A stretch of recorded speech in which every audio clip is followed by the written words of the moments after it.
What's good, everybody? Welcome to the Pull Up Show. My name is BJ Matthews, aka B Joseph. Will get started. Follow us on the YouTube page, the Pull Up Basketball Podcast. Like, share, subscribe, all of our YouTube videos, as well as hit the like button as you guys enter in. You know what I'm saying? Wipe your feet as you enter this house. And as well, if you can donate to the Pull Up Basketball Podcast, show your love for this great content we're about to drop, man. Cash App, which is $ BJ Matthews, PayPal at Broderick Masters, you know what I'm saying? Or you can go through our super stickers and our super comments as well. If you guys have a comment that y'all want to drop or anything after this video, go and hit that $ symbol where it says thanks right underneath the video screen. Y'all can do it like that. And as well as ring that notification bell when y'all enter in this video. Let's get it popping. All right. So, first trade of the offseason has been made. You know what I'm saying? We have a new team in Phoenix. Kevin Durant, Devin Booker, and Bradley Beal have now become a trio in the Phoenix Suns. And the trade happened this afternoon. I was actually asleep while I was, listening into this trade. And when I woke up, I saw there was a deal being made. I know that, Bradley Beal has been looking at two specific teams. That was the Miami Heat and the Phoenix Suns. But it looked like he went to the Suns route. Now, of course, we did a video just about two days ago about, Bradley Beal and free agency and where he can probably end up. And Phoenix was a team that came on the team actually yesterday, where they was, saw to be aggressively, pursuing Beal. So if you look at, the report by Shams Charisma, he says right here, the Washington Wizards breaking are trading three-time All-Star Bradley Beal to the Phoenix Suns for Chris Paul, Landry Shamet, and a handful of second-round picks and multiple pick swaps, league sources tell the Athletic Stadium. All right. So there you have it. Bradley Beal has been moved to Phoenix for Chris Paul, Landry Shamet, and second-round picks. Now, Chris Paul going to the Washington Wizards looks like they're going to probably most likely buy him out.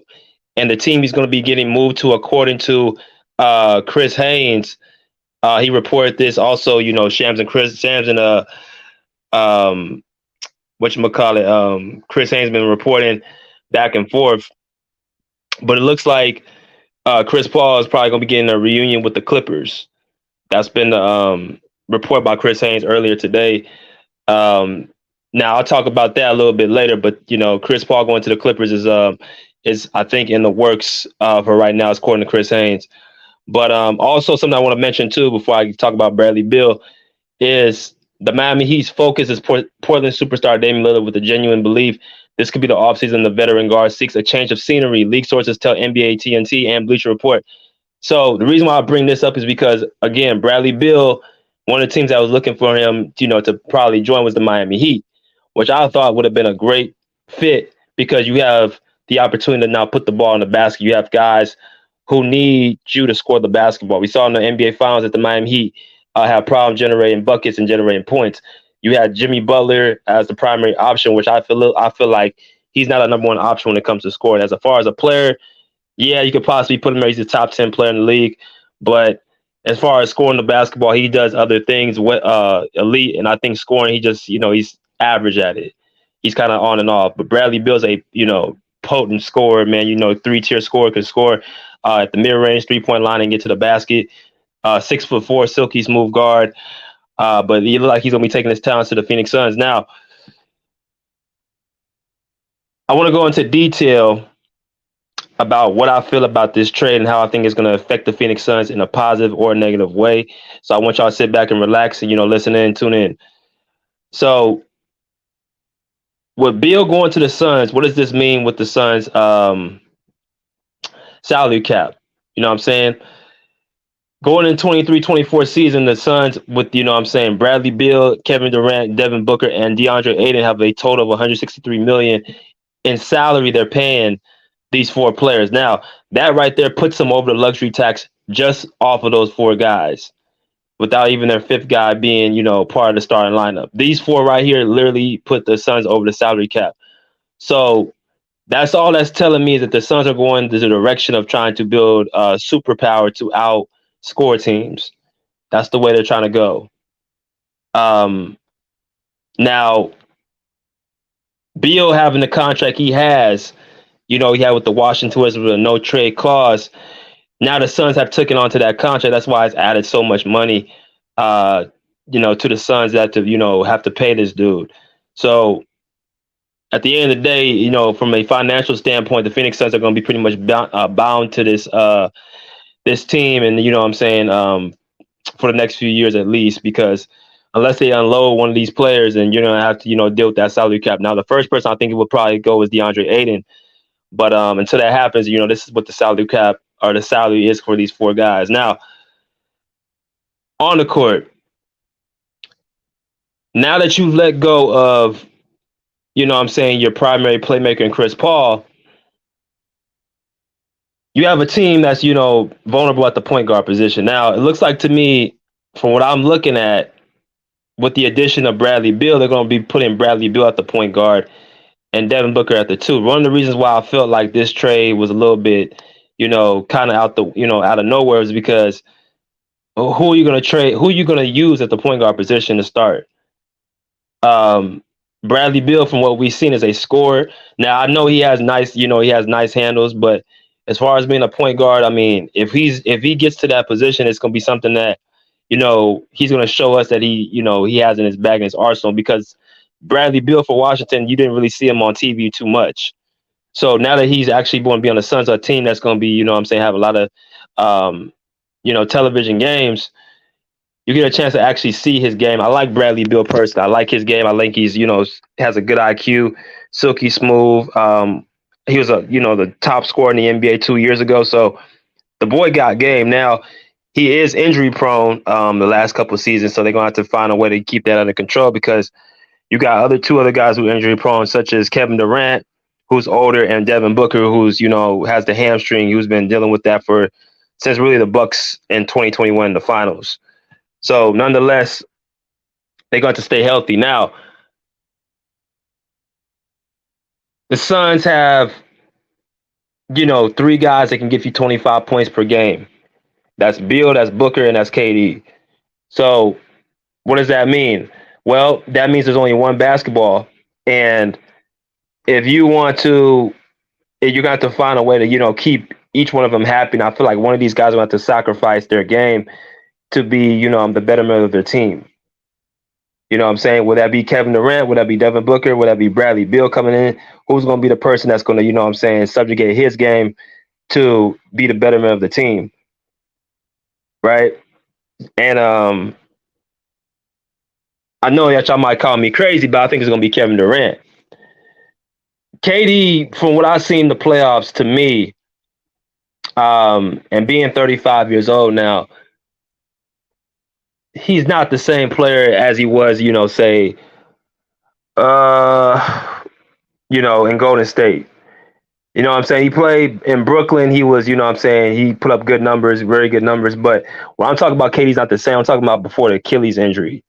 He doesn't have the same pop in his, what I'm saying, step. He doesn't have the same, first step explosion. He's kind of struggling to, what I'm saying, get by defenders. He's more of a catch and shoot or pull up hesitation shot and, what I'm saying, score the ball. He's not really attacking off the dribble to get into the basket like he was in Golden State and OKC. And I think a big reason is because of that Achilles injury. So when I say that KD's not the same, I'm talking about like his numbers. I'm talking about how he is as far as, what I'm saying, how he moves on the court, how fluid he is. I think that's kind of taking a, what I'm saying, a hit. So I think with that, I think KD's going to be willing to more so sacrifice and put more of the scoring load on Beal and Booker, because Booker, he can score the ball for sure. He has a, mid-range. He can shoot the three. He can get to the basket. He's a scorer as well. He has a, what I'm saying, very fierce, aggressive attitude towards scoring the basketball. So I think Booker, I think Beal, being the scorer he is, putting up, what I'm saying, numbers that he puts up, I think those are going to be the two biggest scorers on this team. Now, with that being said, you got to also look at the defensive end of the ball. The one thing that Phoenix Suns, they struggled with was, what I'm saying, getting stops. You know what I'm saying? Especially in the playoffs. Their two best players to me on the court is Josh Okogie and Torrey Craig. Because Josh Okogie, what I'm saying, yes, he's not really experienced in the playoffs, but he does bring that tough, minded defensive, prowess on the defensive end. And Torrey Craig, what I'm saying, he plays defense as well. very, what I'm saying, rugged and, rigid. But I don't feel like Phoenix is. I don't feel like Phoenix is really much of a team that's known for, defense. And then also their bench is not that great as well. You trade away Landry Shamet, and you also, you have who you have on the bench: Jack Landale, you have Bismack Biyombo, you have Cameron Payne, you got Torrey Craig. Now that Josh Okogie's gonna be starting, so you really have a bunch of guys that are just really there.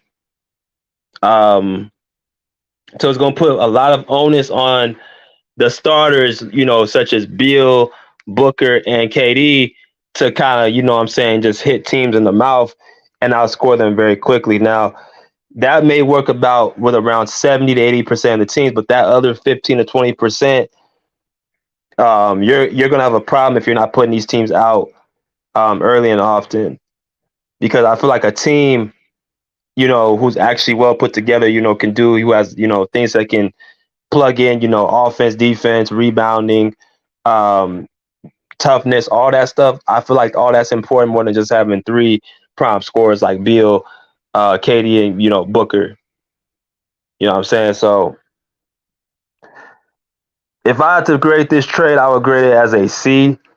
And I'm probably still being a little bit too nice about it, but I think I'm gonna grade this as a C because you know, again, we've seen super teams lately have not been winning championships. The last two championships, you got the Bucks in 2021. Oh, I'm sorry, you got the Bucks, the Warriors, and the Nuggets this year. Not one of those teams are super teams. So if you go by the criteria, you see that these teams are not winning off of 3 stars. You know what I'm saying? Coming there, just putting it all together, and try to make something happen. They're not winning championships like that.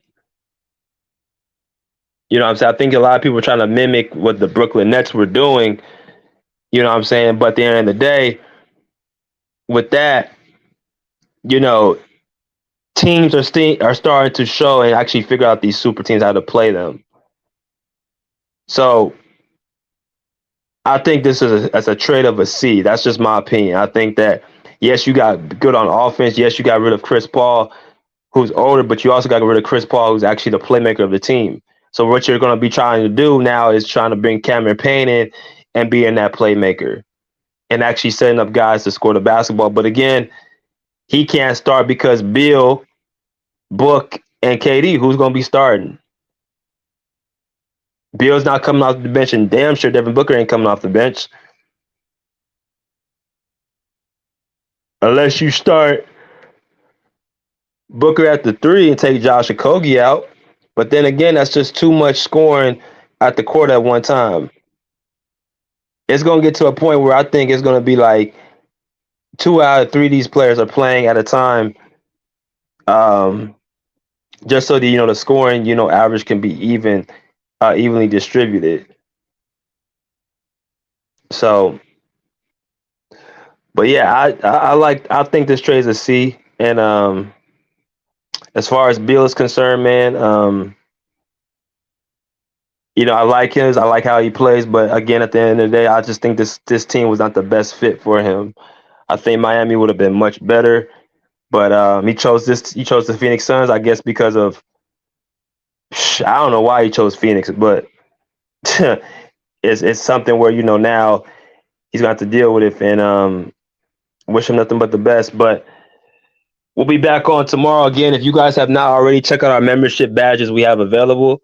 We're able to, get our membership badges going, today.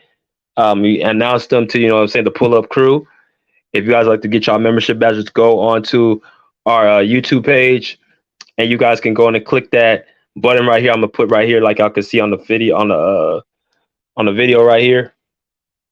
I'll see where it says see perks right underneath the Pull Up Basketball Podcast name. After you click join on that same box or that same button, that circle, you'll see the word see perks. So if you have an iPhone, you can't do it from your phone. You have to actually go on the laptop. If you have an Android, you can do it from your Android. You know what I'm saying? But I recommend people do it from their computers, so you actually see the full screen. But yeah. That's all we have to say about that, man. Until next time, we respectfully say, pull up a seat, pull up a chair, put live. Peace. Out of here like swim. Well.